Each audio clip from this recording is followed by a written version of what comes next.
দেখুন তাহলে মনুষ্য জন্মর লাভ যদি গোবিন্দ সাগরে ভাব আছে তো মনুষ্য জন্মর লাভ আছে যদি গোবিন্দ সাগরে ভাব নাই তাহলে মনুষ্য জন্ম কথা মনুষ্য জন্মর লাভ কিছু নাই লোক তাহলে মଣିষ ধন ରୋଜଗାର କରିବ ଖାଲି ବଞ୍ଚିବ ଯଦି ଖାଇବ ତାହେଲେ ଲାଭ ସେଥିରେ କଣ ଅଛି ନିଜ ପାଇଁ କିଛି କର ଯୋଉ କଥା 12 ବର୍ଷର ପୁଅ ଧର୍ମପଦ କରିଛି ଯୋଉ କଥା କରିଛି 12 ବର୍ଷ ପୁଅ ବାଜିରାଉ ଜାତି ଇତିହାସରେ ନାଁ ଅଛି ଆଜିର ଇତିହାସ ସୂର୍ଯ୍ୟଚନ୍ଦ୍ର ଥିବା ପର୍ଯ୍ୟନ୍ତ ସେ ନାଁ ଘୋଷିବ ଭଗ୍ନସ୍ତୂପ ଅବସ୍ଥାରେ ପଡିଛି କୋଣାର୍କ ମନ୍ଦିର ଯିଏ ପର୍ଯ୍ୟଟକ ଆସିବ ସେଠି ଯିଏ ଥିବେ କଣ ବୁଝାଇବେ ଇଏ 1200 ମିସ୍ତ୍ରୀଙ୍କର କାରିଗରଙ୍କର ହେଉଛି କୀର୍ତ୍ତି ସ୍ତୂପ ଏ ମନ୍ଦିର ପୂର୍ଣ୍ଣାଙ୍ଗ କରିଛି ସେ ବଂଶର ଗୋଟାଏ ଭବିଷ୍ୟତ ଦାୟକ 12 ବର୍ଷର ଛୁଆ ତା ନାଁ ହେଉଛି ଧର୍ମପଦ ନାହିଁ ଲୋ ମାଆଜି ଛାଡ଼ି ଯାଉ କିନ୍ତୁ ସୂର୍ଯ୍ୟଚନ୍ଦ୍ର ଥିଲା ପର୍ଯ୍ୟନ୍ତ ଧର୍ମପଦ ବଞ୍ଚିଛି ନା ଢେଙ୍କାନାଳ ଜିଲ୍ଲା ଅଛି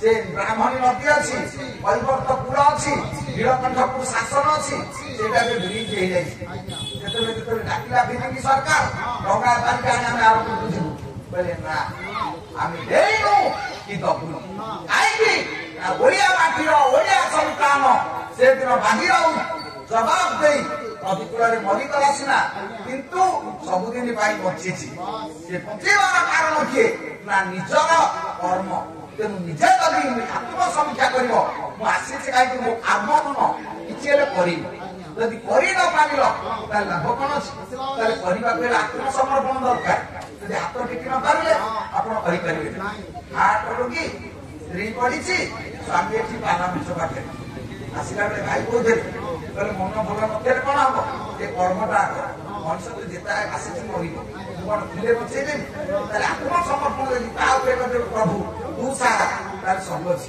ଯଦି ଆତ୍ମସମର୍ପଣ ଭାବ ନାହିଁ ତାହେଲେ ଆପଣ କିଛି ପାରିବେ ଜୀବନରେ ସବୁ କରିବେ ଆତ୍ମସମର୍ପଣ ଅଛି ଜୀବନରେ ସବୁ ଅଛି ହାତ ଟେକି ଦିଅନ୍ତୁ ଏ ପ୍ରଭୁ ସବୁ ତୁ ମୋର ବୋଲି କେହି ନାହିଁ ବୋଲେ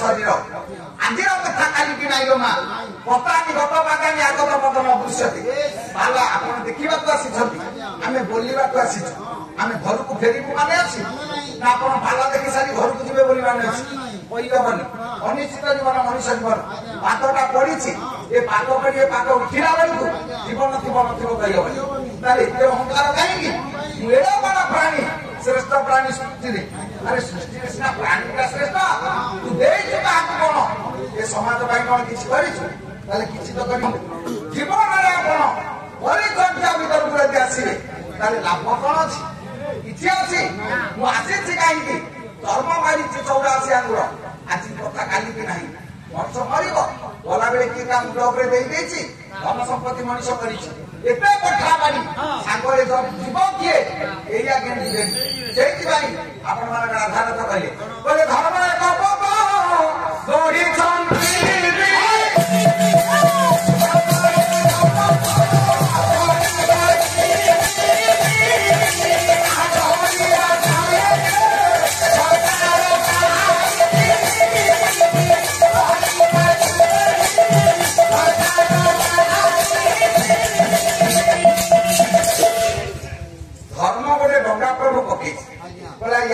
ବସିବ ସବୁ ଆସ ଆମକୁ ଡାକୁଛନ୍ତି ଆମେ ବସିଲେ କେତେ ଦିନ କାର୍ତ୍ତିକ ମାସ କାର୍ତ୍ତିକ ମାସରେ ତ ଆଜି ସରିଲା ପାହାନ୍ତାରୁ 3ଟା ରାତିରୁ ଗାଁ ଗଡିଆ ହଉ ଉଚ୍ଚା ନାଳ ହଉ ଉଠିଲେ କଦଳୀ ପତ୍ର ବସେଇ ଦେଲେ ଅକା ମା କରି ପାନ ଗୁଆ ଥୋଇ ମାସକ ଧନ ମୋର ପାନ ଗୁଆ ତୋର ହେଇଗଲା ନାଇଁ ମା 1000 ବର୍ଷ ପାନ ଗୁଆ ବସେଇଲେ ଲାଭ ଅଛି କିଛି ଲାଭ ନାହିଁ କାହିଁକି ନା ଆମେ ଜାଣିବା ଦରକାର ଧର୍ମ କୋଉଠି ଆଉ କୋଉଠି କଣ କଲେ ଧର୍ମ ହବ ଆମେ ବୁଝିନି ସେ କଥା ବୁଝିଦେଲେ ଧର୍ମ ବୁଝନ୍ତି ତାହେଲେ ପ୍ରିୟ ଦେବତା ଆମେ ଯଦି କରିବା ମାସ ଯାକ ଶିବ ମନ୍ଦିର ଗଲେ, କୀର୍ତ୍ତନ କଲେ, ଚନ୍ଦନ ମାନି ହେଇ ଆସିଲେ, ମାସ ଯାକ ଆଇଁଷ ଛାଡ଼ିଦେଲେ, କାଲି ସଂକ୍ରାନ୍ତି ପଡିଗଲା ବୋଲି ଭୁଲ ହେଇଗଲା, ନହେଲେ କେତେ ଜୀବନ ଯାଇଥାନ୍ତା ଠିକ ନାହିଁ।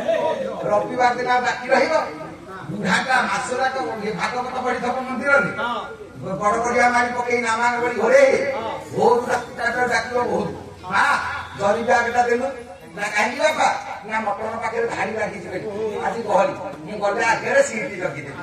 ମାସ ଯାକ ତୁ କାହିଁକି ଧର୍ମ କରୁଥିଲୁ, ଇଏ ତ ଧାପିଲା, ଏ ମାସ ଯାକ ଧର୍ମ କଲୁ ଯେତିକି ସେଇ ମାଂସ ଆଣିକି ଖାଇଦେଲି ସେତିକି, ସବୁଯାକ ପୁଣ୍ୟ ଗଲା ଲୋମା। ତାହେଲେ ଏଇ ମାଂସରେ ଭାଗ କେତେ ଜଣଙ୍କର? ଆଜିକାଲି ମା ମାନେ କହିବେ କାର୍ତ୍ତିକ ମାସ ମୁଁ ଏ ମାସରେ ଆଇଁଷ ଖାଉନି, ଛାଡି ଦେଇଛି, ତା ବାପା ଖାଲି କୁକୁଡ଼ା ମାଂସ ଆଣିଥିଲା ଯେ କଷେଇଦେଲି, ବସେଇଦେଲେ ଆର ଦୋଷ ନାହିଁ, ମାଂସରେ 8 ଜଣଙ୍କ ପାପ, ଯିଏ ପୋଷିଲା ତାର ପାପ, ଯିଏ ବିକିଲା, ଏ କିଣିକି ନେଲା ତାର ପାପ, ଯିଏ କାଟିଲା ତାର ପାପ, ଯିଏ ଦେଖିଲା ତାର ପାପ, ଯିଏ ବୋହିକି ଆଣିଲା ତାର ପାପ, ଯିଏ ରୋଷେଇ କଲା ତାର ପାପ, ଯିଏ ବାଢିକି ଦେଲା ତାର ପାପ, ଯିଏ ଖାଇଲା ଶେଷରେ ତାର ପାପ। ତାହେଲେ ଖାଇବା ଲୋକଟିର ଶେଷରେ ପାପ, ଯିଏ କଷେଇଥିଲା ସେ 4 ନମ୍ବରରେ ପାପ ରହିଲା। ତାହେଲେ ତୁ ଯୋଉ ବହିନକୁ କଷେଇ ଦେଲି ତାହେଲେ 1 ନମ୍ବର ରହିଲା, ଖାଇଦେବି କାହିଁକି? କାହିଁକି କଥା କହୁଛି ନା ମାସ ଯାକ ଆମେ ଧର୍ମ କଲୁ, ଧର୍ମ ବୋଲି ଆମେ ଯାହାକୁ ବୁଝିଲେ, କଣ ବୁଝିଲେ? ପଥର ଷଣ୍ଢ ମାସ ଯାକ ତା ଦେହରେ ଅଳନ୍ଧୁ ନାଗିକି ଥବ, ଏଇ ମାସରେ ମହାପାତ୍ର ତାକୁ ଚିକଣିଆ କରିଥବ ତେଲ ମାରିଲା, ଛୁଆ 2 ପଇସା ମିଳିବ। ଆଉ କାର୍ତ୍ତିକ ମାସରେ ସବୁ ତ ଯିବେ, ତା ପଛପଟେ ପଇସା ଧୋଇବେ, ଇଏ ଗୋଟେ ଧରିକି ଯିବେ। ମା ସେଇଥିରେ କଣ ପୁଣ୍ୟ ଅଛି? ଆମେ କାର୍ତ୍ତିକ ମାସରେ ଷଣ୍ଢକୁ ଯାଇ ପୂଜା କରୁଛେ, ଷଣ୍ଢ ପଛପଟେ କଦଳୀ ଧଉଛେ, ଷଣ୍ଢକୁ ମୁଣ୍ଡିଆ ମାରୁଛେ, ହେ ପ୍ରଭୁ ରକ୍ଷା କର। ଜୀବନ କାଳ ଭିତରେ ସତେ ଷଣ୍ଢକୁ ଗୋଟେ କଦଳୀ ଚୋପା କୋଉଦିନ ଦେଇଛେ? ସତେ ଷଣ୍ଢକୁ କଦଳୀ ଚୋପା ନାହିଁ, ଆଉ ମିଛ ଷଣ୍ଢକୁ 1000 ମୁଣ୍ଡିଆ। ଲାଭ କଣ ଅଛି? ଦେବତା କିଏ ସେ? ମନ୍ଦିରରେ ଯିଏ ଅଛି ନାଇଁ। ଭାଗବତ କହିଲେ ବୋଲେ ଗୁରୁ ବ୍ରାହ୍ମଣ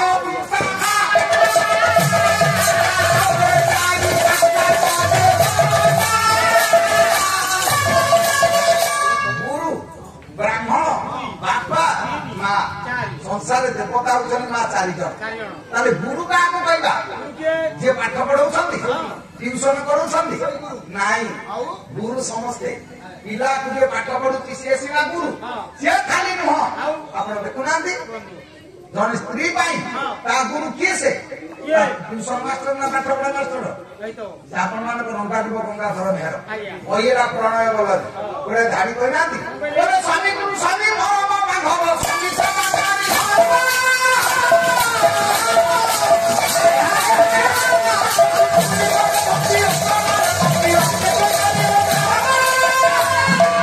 ହଉଛି ସ୍ତ୍ରୀ ପାଇଁ ଗୁରୁ, ବାପା ମା ହଉଛନ୍ତି ଛୁଆ ପାଇଁ ଗୁରୁ। ସଂସାର ଯଦି ପଚରା ହବ ଆଦି ଗୁରୁ କିଏ ସେ? ଆପଣ କହିବେ ଶଙ୍କରାଚାର୍ଯ୍ୟ। ନାଇଁ ମା, ଈଶ୍ୱର ଆଦି ଗୁରୁ ହଉଛି ମା। ମା ଯେମିତି ସଜାଡ଼ି ଦବ ପିଲାର ଭବିଷ୍ୟତ ସେମିତି ସଜାଡ଼ି ହେଇଯିବ। ଆଉ ମା ଯଦି ଚାହିଁବ ପିଲା ଭବିଷ୍ୟତ ବନ୍ଧା ସେ ମଧ୍ୟ ପିନ୍ଧିବ। ତେଣୁ ବିଶ୍ୱରେ ମା ହଉଛି ପ୍ରଥମେ ଗୁରୁ।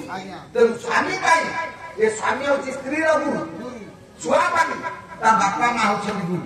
ଯେତିକି ଭାଇ ପାଲା ଦେଖୁଛନ୍ତି ଆପଣ ମାନେ ଦେଖନ୍ତୁ, ଯଦି ଜୀବନ କାଳ ଭିତରେ କେବେ ବାପା କିଏ ପାଖରେ ଅଛି, ବୁଢା ବାପା, ସକାଳୁ ଉଠି ବୁଢା ବାପା ପାଦ ଛୁଇଁ ଆପଣ ନମସ୍କାର କରନ୍ତି, ଆପଣ ଦେଖିବେ 33 କୋଟି ଦେବତା ଆପଣଙ୍କ ଉପରେ ଶାନ୍ତି।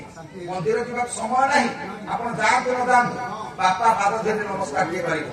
ମା କିଏ ଯଦି ପାଖରେ ଅଛି, ବୁଢୀ ମା ପାଦ ତଳେ ଆପଣ ମୁଣ୍ଡ ଛୁଆଇ ଦେବେ, ମୁଣ୍ଡ ନୁଆଇ ଦେବେ, ନମସ୍କାର ଯଦି କରିଦେବେ, ତାହେଲେ 7ଟା ଅଶ୍ୱମେଧ ଯଜ୍ଞ କଲେ ଯେତିକି ପୁଣ୍ୟ, ମା ପାଦରେ ସେତିକି ପୁଣ୍ୟ।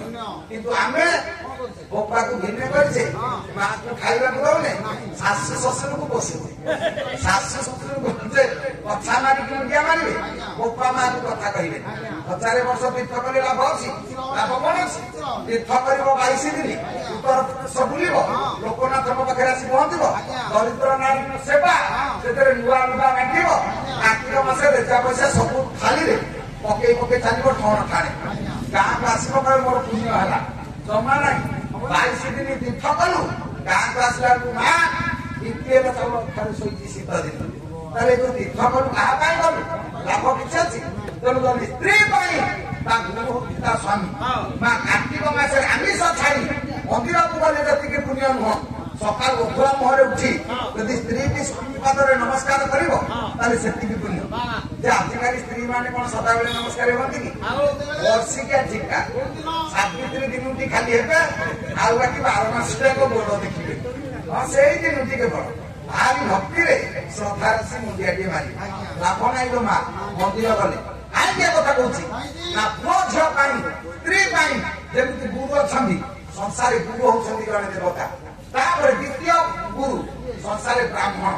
ଘରକୁ ଯଦି ଆପଣ ବ୍ରାହ୍ମଣ ଡାକି ଆଣିବେ, ସଂସାର ଟିକେ ଟେକିଦେବେ, ସେ ପାଦ ଧରି ଟିକେ ଆମ ମୁଣ୍ଡ ଉପରେ ସିଞ୍ଚି ଦେବେ, କଲ୍ୟାଣ କରିଦେଇଯିବେ, ତାହେଲେ ଆମର ଅନେକ ପୁଣ୍ୟ ହବ, ପାପ ସବୁ ଦୂରୀଭୂତ ହେଇଯିବ।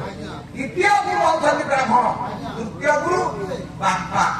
ବାପା ପାଦ ତଳେ ନମସ୍କାର କରନ୍ତୁ, ପୁଣ୍ୟ ଅଛି। ଆପଣ ଗୋଟେ ସତ କଥା ମନେ ରଖିଥାନ୍ତୁ, ସକାଳୁ ମା କୁଆଡେ ବାହାରକୁ ବାହାରିଛନ୍ତି ଯିବାକୁ, ନଗାଧେଇକି କୁଆଡେ ବାହାରିବେ, ଗାଧୋଇ ସାରିଲା ପରେ ବାହାରିବା। ଦ୍ୱିତୀୟ କଥା 10ଟା 100ଟା କାମ ନଷ୍ଟ ହେଇଯାଉ ପଛେ ଘରୁ ନ ଖାଇବା ପର୍ଯ୍ୟନ୍ତ ଯିବେନି, ଖାଇବେ ମୁଠିଏ ବାହାରିବେ। 1000 କାମ ନଷ୍ଟ ହେଇଯାଉ, ଘରେ ବାପା ନାହିଁ, କୁଆଡେ ନଦୀ ଆଡେ କି ପୋଖରୀ ଆଡେ ଯାଇଛି, ତମେ କହିବ ମୋ ଟ୍ରେନ ଟାଇମ ହେଲାଣି ପଳେଇବି, ସେ ଭୁଲ କରିବେନି। ଆଜି ନ ହେଇଛି ନାହିଁ, କାଲି ତ ଆପଣ ଦେଖିବେ ସେ କାମ ହବ। କିନ୍ତୁ ଆଜି ଯଦି ବାପାକୁ ନ ଦେଖି କୁଆଡେ ପଳେଇବେ, ଆସିଲା ବେଳକୁ ଯଦି ବାପା ନଥବ ତାହେଲେ ଆଉ ଜୀବନରେ ବାପାକୁ ପାଇବୁ? ସାଗରେ ସାଗର କମ, ବାପା ବାପା ଭଳିଆ, ମା ମା ଭଳିଆ, ସାଗର ସାଗର ଭଳିଆ, ସମୁଦ୍ର ସମୁଦ୍ର ଭଳିଆ, ତାକୁ ଆପଣ କେବେ ହେଲେ ଉପମା ଦେଇପାରିବେନି। ସେ ଜାଗା ଅପୂରଣୀୟ। ବାପା ପାଦ ତଳେ ଟିକେ ମୁଣ୍ଡ ଲଗେଇଦେବେ, କିଛି ନ କରି ବାପା ଯଦି ହସି ଦେଇ ହାତଟାକୁ ମୁଣ୍ଡ ଉପରକୁ ନେଇକି ହଉଲ ଧନ ଯା, ତାହେଲେ ସେଥିରେ ଆପଣ କୋଟି ପୁଣ୍ୟ ଅର୍ଜନ କରିବେ। କାହିଁକି ଏ କଥା କହୁଛି ନା ଲକ୍ଷ୍ୟ କାମ ମୁକ୍ତ ହେଇଯାଉ ପଛେ ଆପଣ କେବେ ହେଲେ ସତ୍ସଙ୍ଗ ଛାଡିବେନି। ସତ୍ସଙ୍ଗରେ ମଣିଷ ଉଦ୍ଧାର ପାଇଯାଏ, ଯୋଉଟା ମଣିଷ ଜୀବନର ମୁଖ୍ୟ ଲକ୍ଷ୍ୟ। ଯଦି ସତ୍ସଙ୍ଗ ନାହିଁ, ବାବାଜୀ ସଙ୍ଗ ନାହିଁ, ତାହେଲେ ଆମେ ଜୀବନରେ କିଛି ଶିଖି ପାରିବାନି, ଚରିତ୍ର ସଂକାର ହେଇଯିବନି। ଜୀବନ କାଳ ଭିତରେ ମଣିଷ ଧର୍ମ ବୋଲି ଯାହାକୁ କହୁଛି, ଧର୍ମ ଟଙ୍କାରେ ବସିବାକୁ ହେଲେ ଆମେ କରିବା କଣ? କାର୍ତ୍ତିକ ମାସରେ ବଡ ବଡିଆ ମାଟି ମନ୍ଦିରକୁ ଗଲେ ନାଇଁ, ଇଏ ଧର୍ମ ମୁଁ ଯିବି, ଇଏ ଜୀବନ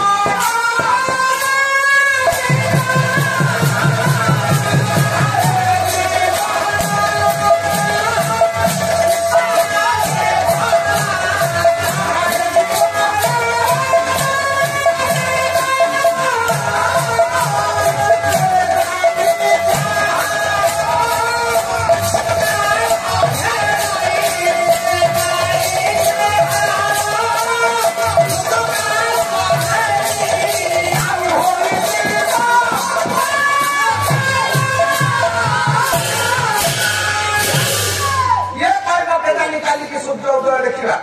ଆଜି ଆସିଲେ ପାଲା ଦେଖି ରାତି ପାଇଲା ବେଳକୁ ଆମେ ଥିବା ନଥିବା କହିହବ?